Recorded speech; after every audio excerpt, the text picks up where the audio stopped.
Hi, everybody. My name is Molly Gimmel, and I am on the NAVO Certification Committee, and I am here today to share some information with you about prime contracting and subcontracting using your certifications. So today with me are Darla Beggs and Jackie Hayes, and these women both have certified businesses and have used their certification to grow their businesses, and wanted to bring them to you today to share their perspectives on certification and getting prime and subcontracts. So first, I'll ask you each to introduce yourself, tell us about your business, what you do, and who your customers are. So Darla, you want to go first? Sure. I'm Darla Beggs. I am past national chair of NAVO. I own two businesses, ABBA Staffing and ABBA Parking, both employment agencies, as well as a third company that does purely consulting. That company is not certified at this time. I acquired my first business in 2006. I started my second business in 2010. The first business has been certified since 2007. ABBA Staffing, ABBA Parking has been certified since 2010. And my companies function both as prime contractors as well as subcontractors to other primes. Okay, great. And Jackie, how about you? Yes, I'm Jackie Hayes, and I'm the founder of Crayons and Marketers, which is a culturally sensitive content marketing agency. We help our clients reach multicultural and multi-generational audiences. We've been certified since, going on 5 or 6 years. We're certified MBE, WBE, WOSB, DBE. So we've got all the letters. We've been in business for 10 years at this point, and we have functioned primarily as a subcontractor, but we are really, really working hard to get to that prime position. Okay, fantastic. And Darla, who are your customers primarily? When it comes to the contracting piece of the pie, it's usually Dallas International Airport is one of our clients, as well as a number of vendors who are primes at the DFW airport, as well as Dallas County. We've worked with Tarrant County and several other agencies and communities around the Dallas-Fort Worth area. Okay, fantastic. And Jackie, your customers? Well, we like to work with ambitious brands. And so that's number one. First, you have to be an ambitious brand, because doing inclusive marketing takes courage. That's not everybody. Everybody doesn't like to do that, but that's the clients that we work with. And so ambitious brands first and foremost, but they fall into 3 buckets: professional services, nonprofit, and government. Okay, fantastic. And Jackie, do you feel like your certification has helped you grow your business? It absolutely has, even if it's not so much from getting, like, we just got our first government contract last year. And so after being certified with our local government for some time, and so it finally came through last year. And so, but just going through the process, we just did a really big RFP in which we responded as a prime, and we didn't do that bad. We came in third, and against an incumbent and another pretty relatively large firm. So we feel pretty good about that. And so every time that we compete for an RFP and we submit as a prime, we always request that bid package so we can learn. And so it's a win regardless, because we are learning and getting better and seeing what a winning response looks like, even if we didn't get it. Mm-hmm. So you've said that primarily most of the work that you do is as a subcontractor. Mm-hmm. So how do you find prime contractors, and how do you approach them about subcontracting work to you? Well, you have to be bold, again, ambitious, because they're not necessarily, now we're in a few different databases. And so from time to time, we do get primes that reach out to us. That's how we got our government contract at the end of last year. They reached out to us because it's a certified business. We're in a few different databases, and they probably searched and found something that appealed to them based off of how we positioned ourselves in those databases. And so apart from that, it's networking, it's making the rounds, it's doing outreach. We have some initiatives within the company now, which we're going to be intentionally reaching out to larger marketing companies so we can be there, either their diversity component or just a subcontractor that they can pick from when they need our particular skill set. And so it takes a lot of intentionality, and then showing up in the right places by way of databases and lists. Mm-hmm. Okay. So Darla, you said that you do primarily prime contracting, that you've got some subcontracts, but for the most part, you do prime contracting. And like Jackie was talking about, to get prime contracts, it's not about networking, it's about responding to RFPs, right? So have you felt that your certification has helped you in getting prime contracts? It has helped, although for the contracts that I have, being certified is not a criteria. Often we can meet all of the components, but we choose not to. We always go in with a subcontractor of some type. And honestly, it's people, as Jackie was saying, people that we've developed relationships with, that we trust, that I know if I, call them, or my employees call them and say, this is what the client's asking for, that they'll take it seriously and not, just, well, it's, this or that. And so we're not going to, it's only one or two people, so we're not going to worry about it. It's only one or two people this time. Next time it might be 30. You never know. So each time that we reach out to a sub, that's part of the conversation that we have to have with them is, how seriously are you going to take this one or two opportunity and let us build it upon something else? As a prime contractor, you are always the first one to get the call. The buck stops there when something goes wrong. So if your subcontractor doesn't perform or performs poorly, it's on you as the prime to deal with that. And so again, it's very important, as Jackie said, to develop those relationships and have a lot of trust factor with each other, to make sure that everything will go smoothly for the client. For sure. Have you gotten any of your prime contracts because of your certification? Any set asides, or it's just no, they're all as big a deal? My prime contracts are all direct, where we directly bid on the RFP or the bid process itself. Okay, fantastic. So if a company came to you and said, hey, we want to be on your list as one of your subcontractors, how does them having a certification make a difference to you? Oh, yes, yes. So depending on what type of certification the client requires, so it could be, as Jackie rattled off, the WBE, the SBE, the ACDBE, the DBE, the SBEC. Right. So many letters. 30 of them now. I know, make sure it's spin. So that would be the first question that we have is, do you have the type of certification that the client is requesting? Because particularly under the government contracts, if you do not have a contractor with that certification, the money that is devoted to that subcontractor does not count in the spend for me. So I don't get any credit if I use a subcontractor that doesn't have the appropriate certification. Okay, fantastic. And do most of your prime contracts require that you subcontract to certified small businesses? Yes. Either we can self-certify or we subcontract out. And like I said, we never we could self-certify, but we choose not to. We always subcontract out our business. It's good business. I subcontract out to a particular staffing company that is also a prime in many places, and they subcontract back to me. So it's a give and take situation. I partner with them. This woman and I run our businesses very similarly. We actually use the same staffing software. Our bookkeepers and accounting departments talk to each other all the time and get along and help each other out with timesheets and other things. And so it's it's a good and take. She's given me quite a bit of business. Honestly, not as much as I've given her, but that's okay. It all comes around. Yeah, fantastic. My business is a government contractor as well. We focus in the federal market, which has its own certification. But in terms of priming and subbing, it's the same situation. We have a couple companies that we've been their subcontractor on various opportunities, and they've been our subcontractor on various opportunities. So it helps to develop that trusting relationship with other companies that, can supplement your skill set and expertise, and you can supplement theirs when they need it. That's Absolutely. Great. So Jackie, how do you go about talking about your certification when you're meeting with a potential customer? Because I think that's a lot of people think that they can just walk in the door and be like, I'm a certified business. And that people, oh, great, let me throw some contracts at you. And it doesn't work that way. So how do you?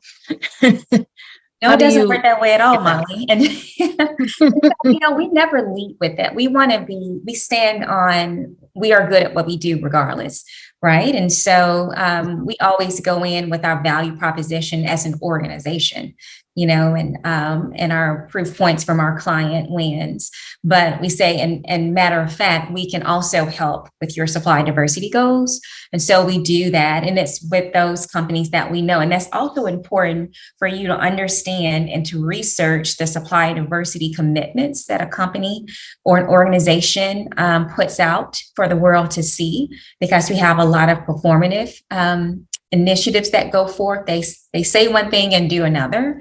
And so when you need to understand what are the stated supply diversity goals of an organization that you're attempting to work with, so you can hold them accountable for it, not in a very malicious way, but when you're in your negotiations and you're talking about things, or when you're submitting that response to an RFP, you just want to always gently remind people about what they are putting out there in the world. And we also market our certifications. And so we'll put out on social media, hey, as a reminder, don't forget, we're MBE certified or WBE certified. And we put that as part of any other marketing content that we would put out there. But we really do lead with our value proposition, and we'll also just tack on, and by the way, we are certified. But again, that's on pretty much everything that's out facing for us, including our capability statement is on our website. They can easily download that, and our different certifications are up there as well. Okay, fantastic. How about you, Darla? How do you go about incorporating your certification into customer or potential customer conversations? Well, very much as Jackie said, we stand on our reputation, and thank God we have a really good one in town. So we're kind of known. We actually often get referred to a prime to be a subcontractor from another prime, which that's the greatest compliment in the whole world that you can ever get, is that a customer refers you to another customer. We proudly use those clients also in all of our reference materials. So if someone wants to call up one of my clients and ask them how we do, whether it's acting as a sub or a prime, we're freely giving them the information of who to contact at our various clients to do so. Of course, it is, Jackie said, it's on the website, it's on our business cards, it's in our marketing materials. We attend, I shouldn't say we, because I don't do it anymore. My sales manager attends many pre-bid meetings to determine whether or not she thinks whatever's going on might be a fit for us. And that's how we've gotten to be a subcontractor on a couple of projects, just by simply going and listening and thinking, is this something that's a good fit for our business? And if it is, as soon as the meeting is over, she starts networking and talking to people, gets the list. Everybody has to sign in and register. Typically, she gets the list and starts making contacts.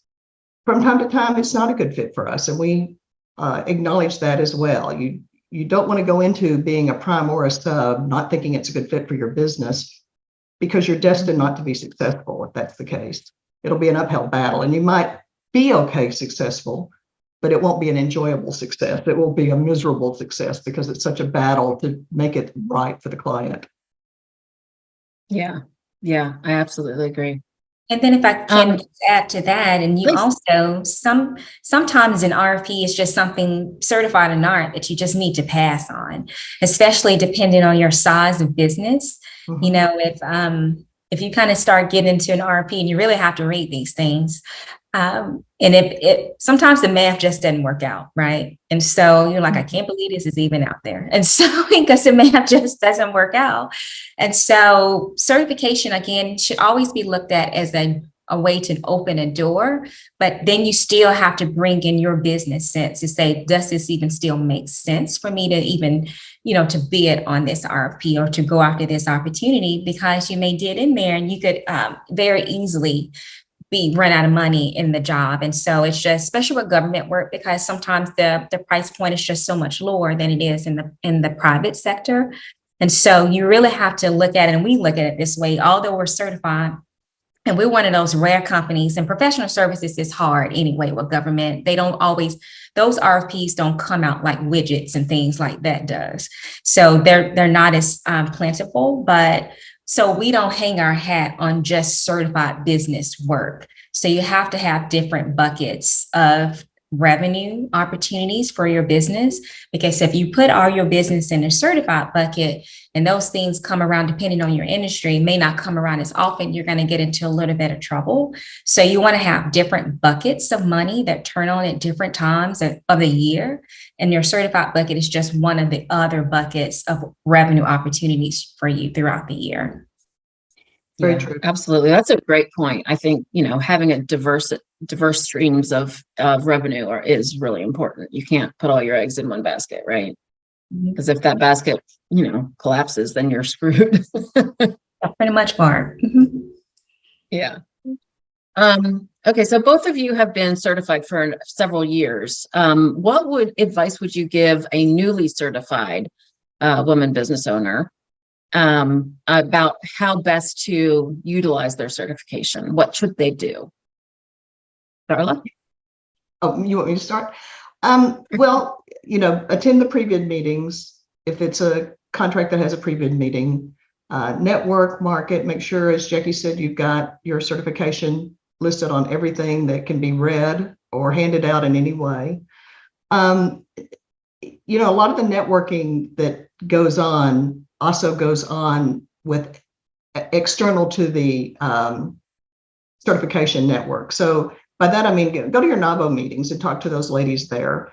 There may be a prime in your area that may not be a good fit for you, but may know someone who's a good fit for you. There may be someone that's, I know in our organization, we have a lot of women who are certified, and we will talk people through things, counsel them, give them direction. I have a good friend that's now retired. She just sold her business as well, who does compensation benefit packages. And every time I saw anything from a potential business point that had anything to do with compensation, I shot it over to her and let her look at it to determine whether or not it was a good fit for her. And she does the same thing for me. Anytime she saw something that might be a good fit for me, she shot it back. So we complemented each other, even though we never worked together. We just networked off of each other and helped each other out in that respect. So those are many of the things that I can think that you'd happen. Go to your chamber meetings, go everywhere you can go. It's hard when you're a small business and you're trying to run your business as well. So I understand that. I totally get it. But you've got to get yourself out there, and you've got to talk to people, and you've got to let them know that you're available and that your company can fulfill the obligations, and that you will do what the contract says that you will do, and let them know that you're the one. Fantastic. How about you, Jackie? What advice would you give? Now, you had mentioned also something about being in a bunch of databases, Jackie. So can you tell how do you find out what databases you should be in, how to get registered in them, all that kind of thing? It's a lot, right? And so you just have to pack your patience. That's number one. Pack your patience, because it is a long game.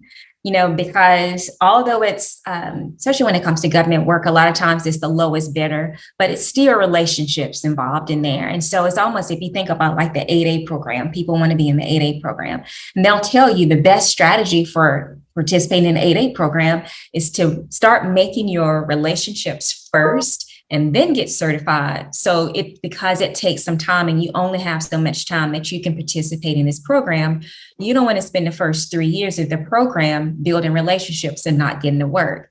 But if you build the relationships first for 2 years and then get the certifications, then you can start really leveraging those relationships to get the work during your 8-year period. And so you really just have to kind of know the hacks, know the tricks, know the individuals, meet with the procurement officers and the decision makers.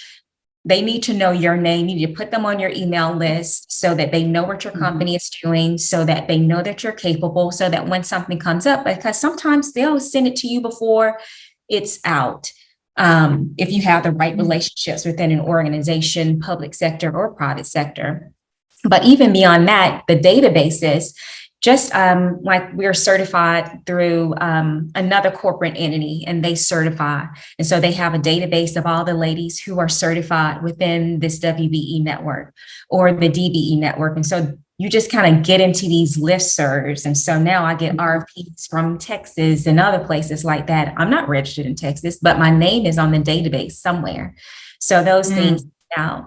So, but you can use that as well. On this last RFP that I did, oh no, I think it's just me been around the space long enough now to know how to navigate. But I logged into the system and I was looking for a subcontractor myself. We needed another piece of the puzzle. And so the first place I looked was to log into the database to see if there were any other MBEs in this particular industry that I needed. And so you can use it as well to find subcontractors that you may need. And then other organizations, proms, can look at these databases as well to find their subcontractors. But you really just have to know how to navigate. So anytime you can have an opportunity to get additional training on how to work with governments or any type of leverage your certifications, go to the novel events, go to any other types of training to get the education, because it is a skill and you have to have patience. And you also have to hold individuals accountable, which I have gotten more vocal in over the last few years. And you can't be shy to do that. You have to go to the pre-bid meetings and ask hard questions. You need to go to the pre-bid meetings to get the list of individuals, one, to see who you're competing against, and two, to be able to say, hey, instead of competing, let's team up on this thing and just kind of go at it and make both of our lives a lot easier, because putting together RFPs, that's a heavy lift, especially if you're the prime. It's a lot of work and it could take away from your opportunities to get guaranteed work. And so that's why you have to really think about, does it make sense at this stage in my business to go after this particular RFP, or should I wait and go after this more sure thing? And then maybe during my down season, look to see what RFPs are available for bid. And so you really got to be smart about it. You have to have a strategy. You have to pack your patience. You have to build relationships. You have to leverage your databases. You have to keep up with your renewals, because they do expire. And when they're gone, I mean, not saying you can't get it back, but golly, it's a lift, as opposed to just keeping up on it. So have a virtual assistant and have her poke you every time it's time to renew. It's time for me to renew one now. It's like, oh my, like I need to get it done. But just those are a few things that I've learned over the years of being certified. If I could piggyback onto that too, the other thing that we do is we look for large corporations that have databases of vendors, and look to see within their materials online what they might be looking for to purchase, because often they'll just put it out there. We buy office supplies, we buy marketing, we hire temporary staffing, we look for people to help us find C-suite people. And then we register with those vendors and download all of those certifications that you have, all of them, because again, you never know what certification they may ask for on an RFP. So if you don't have all of them listed, you might miss an opportunity.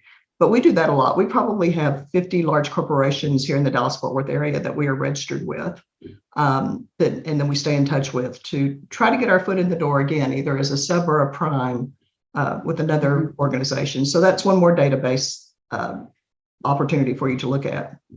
That's a great idea. I think a lot of the big companies, the Fortune 500 corporations, Jackie had mentioned their supplier diversity stuff, but they also, a lot of them have supplier databases that you have to be in before you can even, respond to an RFP. That's going to be the first question. If you're not in the database, they won't even let you submit for it. Absolutely.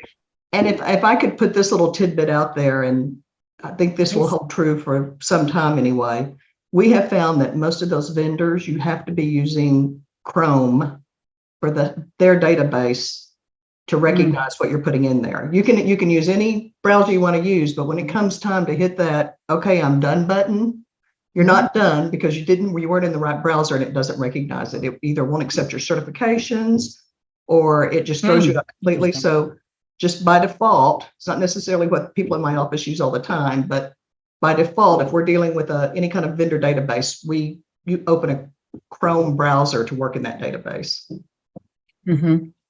So one last question, just kind of following up on that. So say there's a big company who's located they're headquartered near you, and you would like to get in. So you go to their website, look at their supplier diversity website, look at the kinds of things that they subcontract out, look at what their goals are, as Jackie said, to make sure that they're, looking for women-owned businesses and minority-owned businesses or whatever it is that you are. register in their database, and then do you reach out to the supplier diversity people to introduce yourself? Have you done that? Have you called them, emailed them? What's the next step then after you've registered? Absolutely. Oh my gosh, yes. And so I went to a conference and say, hey, I see you're going to be there. So let's go ahead and set up a meeting. You really you cannot, if you're going to have certifications, you cannot be shy. You have to be willing to send the emails and really try to set the appointment. And I actually learned this from a novel member. She told me to request a capabilities review. You're not trying to get the RFP. That your first step when you're establishing new relationships is to email the procurement officer or the supply diversity person. And supply diversity person is not always the one that makes the big decisions, but they can be a good door opener, right? And request a capabilities review. And so I've been doing that, and that has worked tremendously well for me. Just 30 minutes. I put together a PowerPoint presentation with just the highlights of our company. And then at the end, just how we can, and you have to know, and this is one thing I've learned here recently, it's not just about what you do well, it's about how you can help their company and making that known. Because at the end of the day, that's what they care about, is how can you help me? And you need to answer that question for them, because the entire time you're in that capabilities review, that is the question. So how does this tie into what our goals are? But that capabilities review was transformative for me because I had never thought about that. And again, that's the importance and the value of NAWBO, because that's where I got that idea from. Excellent. That's a great point. Idea. I mean, yeah. And so when you're looking at their website, you shouldn't just be looking at their supplier diversity, but also like their strategic plan. Yeah, or, absolutely. What they say their priorities are, the big projects they're working on. And then when you talk about here's my capabilities, but also, and they would be perfect to help you achieve this goal. This and this. Yeah, absolutely. Mm-hmm. Yeah. One of the things that, we try to, without saying it this way, one of the things we try to tell clients is how we will make their lives easier. And they love to hear that. I mean, HR people, procurement people, I'm sure Jackie runs into this as well with the people that she's dealing with. They are so busy these days and often so short-staffed. And if there's something that we can hit upon or offer to them that will make their life easier or take something off of their to-do list that they normally have to keep up with, they love that. So if there's something you can do to make their life a little easier or make their workday a little easier, make sure you highlight that. Mm-hmm. Excellent. Well, I want to thank both of you for taking the time to chat with me today. And I know that some of the wisdom that you've shared is going to be really beneficial for our new certified businesses. So thank you so much for sharing your experience and your advice for our certified women. So thank you, Molly. Thank you. Have a great day.